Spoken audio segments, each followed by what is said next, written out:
forgiveness from the evil of our souls and from the sins that we have committed. We ask Allah subhanahu wa ta'ala to send His peace and blessings on our beloved Prophet Muhammad sallallahu alaihi wasallam, his family, his companions, and all of his righteous followers till the day of judgment. May Allah make us of those righteous followers. Ameen ya Rabbil Alameen.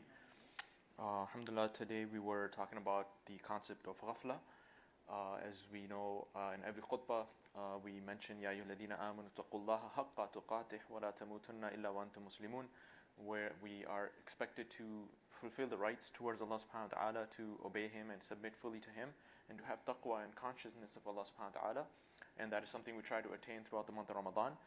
But also the opposite of it is ghafla, which is heedlessness and being unaware of Allah subhanahu wa ta'ala and not obeying Allah subhanahu wa ta'ala. So there's many different definitions of the word ghafla.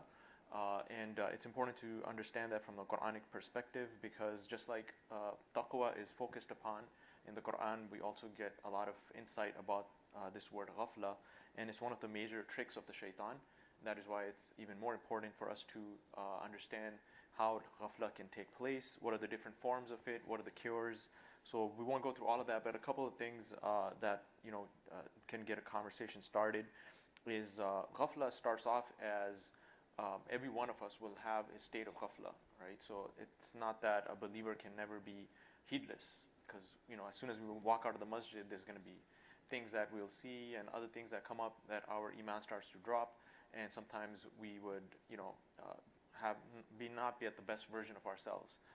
But that is minor ghafla that could happen to anybody, and as a believer, we just need a reminder, right? So that's why Jummah khutbah a lot of times is viewed as something where I'm going to go learn something new, but that's not the main point of Jummah, is to fulfill the obligation towards Allah subhanahu wa ta'ala and also to get a reminder, because we forget, right? Otherwise, why would we say ihdina sirat al-mustaqim every time in our prayer 17 times a day minimum, and keep on saying it, because we are full of mistakes and we're going to forget.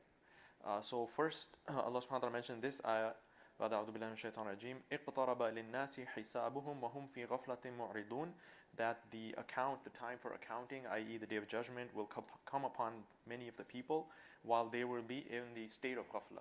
So there could be believers, but they will be caught off guard and they will be in a state of heedlessness, and all of a sudden day of judgment comes upon these people. But in the next ayah, Allah subhanahu wa ta'ala is referring to the Prophet ﷺ, but it extends to all the believers. وَأَنذِرْهُمْ يَوْمَ الْحَسْرَةِ إِذْ قُضِيَ الْأَمْرُ وَهُمْ فِي غَفْلَةٍ وَهُمْ لَا يُؤْمِنُونَ. In this case, it wasn't just that they were in a state of heedlessness, but at the end, وَهُمْ لَا يُؤْمِنُونَ. So that ghafla was extended to the point where these people disbelieved in Allah subhanahu wa ta'ala altogether. And so interestingly, the ayat in Surah Mudaththir really give you an understanding that ghafla can lead to disbelief in a very step-by-step manner, right? So nobody's going to wake up and inshallah, Allah subhanahu wa ta'ala protect us, because we do know hadith towards the end of time, people would wake up as a believer and die as a disbeliever. But in general, you wake up, maybe a believer misses Fajr, so the heedlessness got the best of them, but then they put up an action plan and don't let that happen again, right? So they wake up out of that. But some people would just make that a habit, and slowly that would lead into wasting time. Their worldview changes, and eventually they will just reject the Day of Judgment and Allah subhanahu wa ta'ala altogether. So it's a step-by-step process. And so here also we see in Surah Mudaththir where the believers are they're asking, what made you, we used to hang around, right? We saw these people, some of them would be Muslims who would end up in the hellfire, and these people are being, there's a conversation going on, and the believers, the people in Jannah, are asking, what happened to you guys? How did you mess up? Like, what went wrong?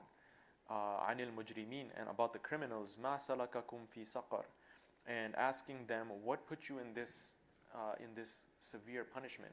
How did you end up here? Their first response will be, qalu lam naku minal musallin.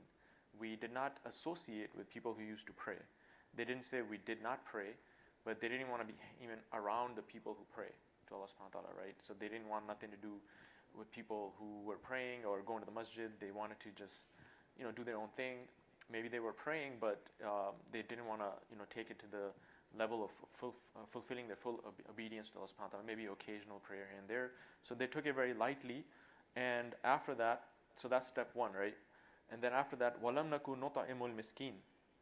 So what the scholars say is there's a direct connection between prayer and how it should affect our heart, and then it makes us want to help others, right? That's why zakah and salah are always connected in the Quran, because there is a correlation. So if a person gives up on their prayer, it actually impacts their outlook towards people and become more greedy, and they're actually not helping others, right? So they don't, because why would a person give money to help someone, right? Because if you do your math calculation, you're losing money. But only a believer who prays and has a connection with Allah subhanahu wa ta'ala and hears about the promises of Allah sees it another different way, right? So when these people give up on their prayer, they also stop giving and helping people. وَكُنَّا نَخُوضُ مَعَ الْخَائِضِينَ. So you take away purpose, right? Prayer is purpose for the believers. You take that out, and then humanity also, who, the other aspect is worship and then help others. That's also gone. So now what do you have? You just have a lot of free time. And so you're just killing time at this point.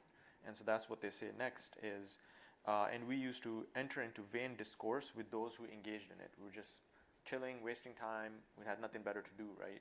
And then what? So now would you agree this is a state of ghafla, right? So ghafla is kicked in. This is getting dangerous level ghafla. And the next is, وَكُنَّا نُكَذِّبُ بِيَوْمِ الدِّينِ, right? It didn't start off like that, but now they say, and then we denied the day of judgment. So their worldview has changed at this point. It's not a matter of laziness. It's a matter of their whole way of thinking about the world. And iman and akhirah is all changed at this point. So they say, we did not believe in the day of judgment. We denied it, حَتَّى أَتَانَ الْيَقِينَ, until the certainty came upon us, i.e. death. فَمَا تَنْفَعُهُمْ شَفَاعَةُ الشَّافِعِينَ, and there will be no benefit from the intercession of any intercessors for these people at that point. So the point here is, inshallah, next time we talk, there's a beautiful ayah that I want to talk about, but just to keep it short, there are 3 types of ghafla. One is minor ghafla, which could be removed through these reminders, halaqat, going to the Jummah khutbah, being in good company, so on and so forth. وَذَكِّرْ فَإِنَّ ذِكْرَ تَنْفَعُ الْمُؤْمِنِينَ. Remind each other, remind the believers, for indeed the reminder benefits the believers, right? So just a quick, good reminder, a hadith, and some good mentors, and they're out of that state of ghafla. The second stage is for people who are living a life of sin, right? So just to categorize, we don't want to call that to people. All of us are sinners, but these are people who are sinful Muslims. Basically, they're living a life of, sins, and they maybe pray and go to the masjid, but then they don't want to give up on their major sins. I would say major, right? They might actually be doing many major sins, but they don't want to give up on that, and they're living this life of sinfulness. So for them, it's going to require more than just a quick reminder, right? And it requires you to make the effort and make those changes in your life to submit to Allah subhanahu wa ta'ala. And then the last category are the danger zone, right? These are the people who we can't call them kafir, right? Because they're still saying La ilaha illallah. So anybody who says La ilaha illallah, they can't be like 100% ghafil, right? There's some iman there, but they're at a point where it might be affecting their worldview. And for this person, it's not as simple as saying, bro, just come to the masjid, come pray, right? You might have to sit with them and, really have a conversation. And in fact, you might actually have to disconnect with them at one point, because being in their gathering might actually have impact on your iman, right? And that's what happens to a lot of our youth, I feel. In good sense, they want to be friends with people who they think are nice, right? And they want to maybe attract them towards the masjid or towards Islam. And they start spending a lot of time with these folks, but eventually they don't realize that the other side is actually impacting their iman, and they're starting getting doubts about Islam and Quran because they don't have the knowledge to back it up. And so this is kind of what I wanted to talk about, and I'll just end with this, some of the cures, right? Because we talk about the bad news. The cures are obviously dhikr. The dhikr of Allah subhanahu wa ta'ala is the best remedy for ghafla. واذكر ربك في نفسك تضرعا وخيفة ودون الجهر من القول بالغدو والآصال ولا تكن من الغافلين. And remember your Lord within yourself in humility and in fear, without being apparent in your speech, in the morning and the evening, and do not be among the heedless. So you can see there's a connection for those who remember Allah all the time, that they would be protected from ghafla. Also visiting the graves, right? Visiting the graves, because the Prophet said, graveyards and death itself is the killer of all happiness, because that's the reality where we're heading, right? So visiting a graveyard, but interestingly, some people actually go to visit a graveyard only when somebody dies. And the only time they pray is janazah, but then they don't fulfill their obligation at a personal level. So janazah is actually fard kifaya. It's not fard on every single person, right? As long as the community is doing it. But you'll see individuals in our community that will do janazah prayer, but then they don't do their regular prayers. So the priorities are all, different, are all upside down. And finally, qiyamul layl, because qiyamul layl has 3 components. The dhikr is part of it.